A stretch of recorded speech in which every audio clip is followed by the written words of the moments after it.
आज हम लोग एक वचन के ऊपर विशेष ध्यान करेंगे और यहाँ 4 वचन में लिखा गया है, जो हमने कई बार इस वचन के ऊपर ध्यान किया है।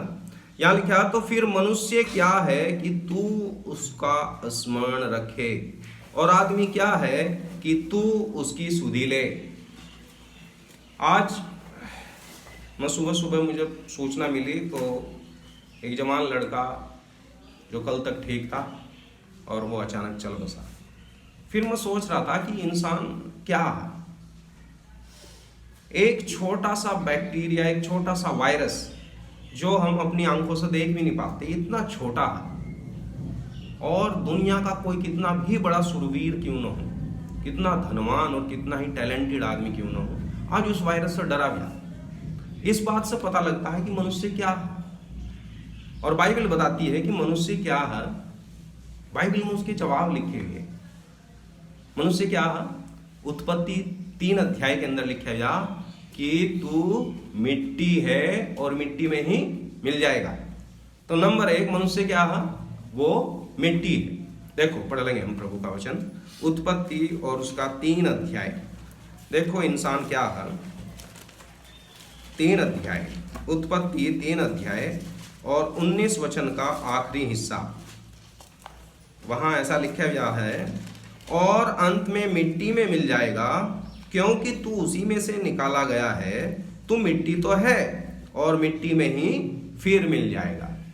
ये इंसान के बारे में प्रभु के वचन में सबसे शुरू में लिख दिया था कि इंसान क्या है? वो मिट्टी है। इंसान क्या है? वो एक मिट्टी के समान है। बाइबल बताती है इंसान क्या है। अगर आप प्रभु के वचन पर ध्यान करेंगे तो वहां लिखा गया कि वो क्या है? वो तो मात्र भाप है। वो क्या है? सिर्फ एक भाप के समान है। देखो पढ़ लेंगे हम याकूब की पत्री उसका 4 अध्याय, याकूब और उसका 4 अध्याय और 14 वचन। याकूब 4 अध्याय और उसका 14 वचन। पर यदि तुम अपने 4:14 याकूब की पत्री 4 अध्याय 14 वचन। और यह नहीं जानते कि कल क्या होगा, सुन तो लो, तुम्हारा जीवन है ही क्या। तुम तो भाप के समान हो और थोड़ी देर दिखाई देती है, फिर लोप हो जाती है। तुम्हारा जीवन है ही क्या? वो तो भाप के समान है। तो हमारा जीवन क्या है? वो भाप के समान। वो दिखाई देगी फिर गायब हो जाएगी।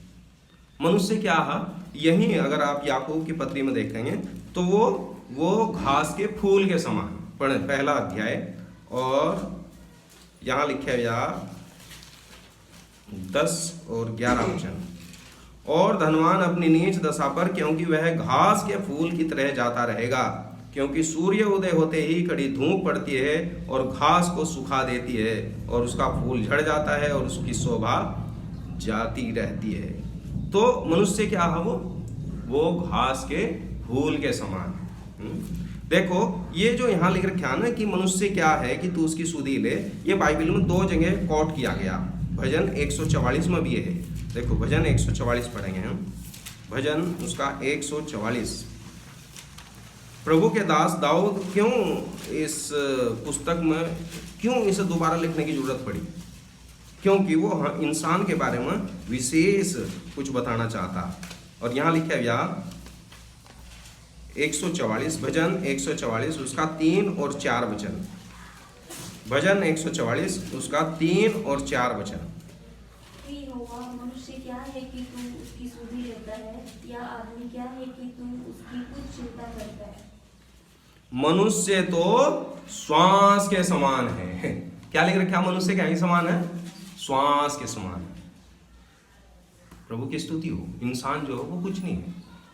इंसान जो वो तो मात्र श्वास के समान है।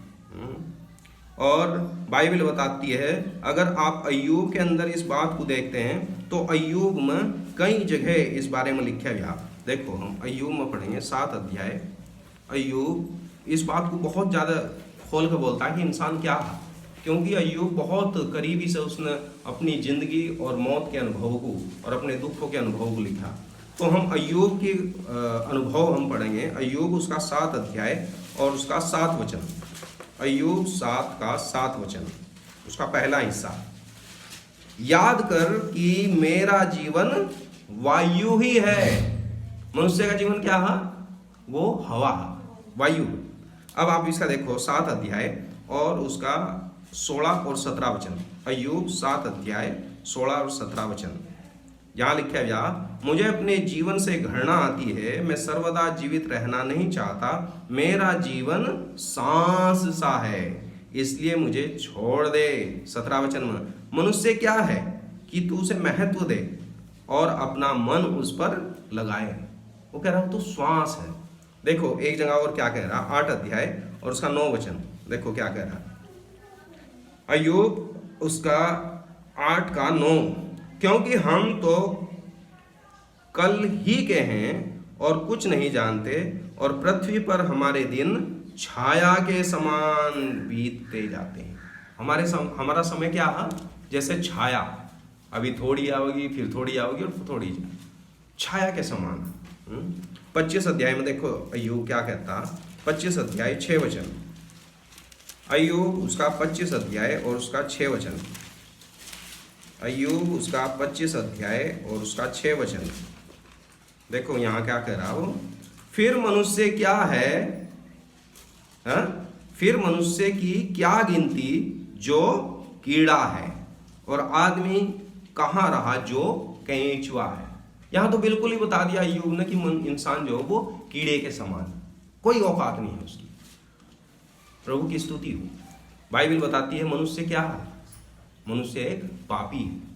और प्रभु का दास दाऊद लिखता है कि मैं अपनी माँ के गर्भ में किस रीति से पाप के साथ में पड़ा। रोमियो में लिख रखा सब मनुष्य पापी हैं। अब मैं आपका ध्यान लेने जाना चाहता हूँ, इंसान कुछ भी नहीं है। वो मिट्टी है, वो राख है, वो खाक है, वो कीड़ा है, वो घास है, वो श्वास है, वो हवा है, वो भाप, वो कुछ भी नहीं है। लेकिन प्रभु की स्तुति हो, उसी मनुष्य से प्रभु यीशु क्या करता है? प्यार करता है। उसी मनुष्य को बचाने के लिए प्रभु यीशु मसीह स्वयं मनुष्य बनकर आया।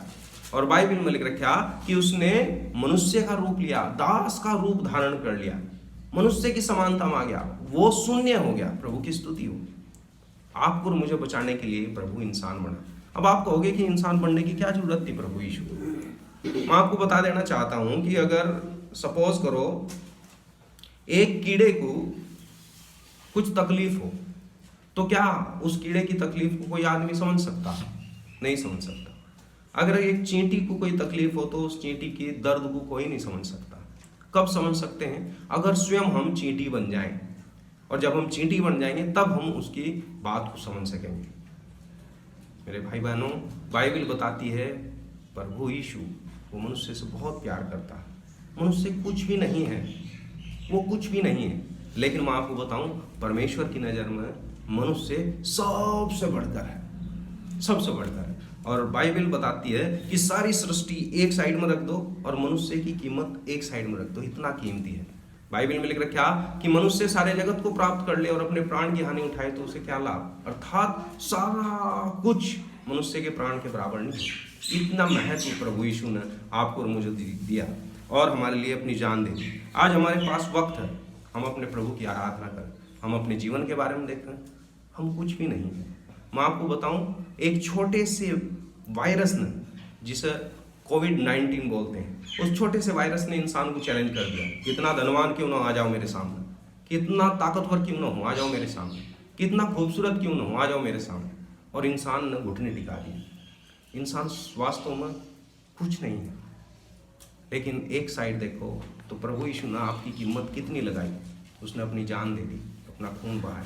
आज हम अपने प्रभु की आराधना करेंगे। एक भाई और एक बहन अपने प्रभु को याद करेंगे, उसकी आराधना करेंगे। 1 मिनट अपने बारे में सोचेंगे और दूसरी साइड में अपने प्रभु के प्यार के बारे में सोचेंगे। आइए हम प्रभु की आराधना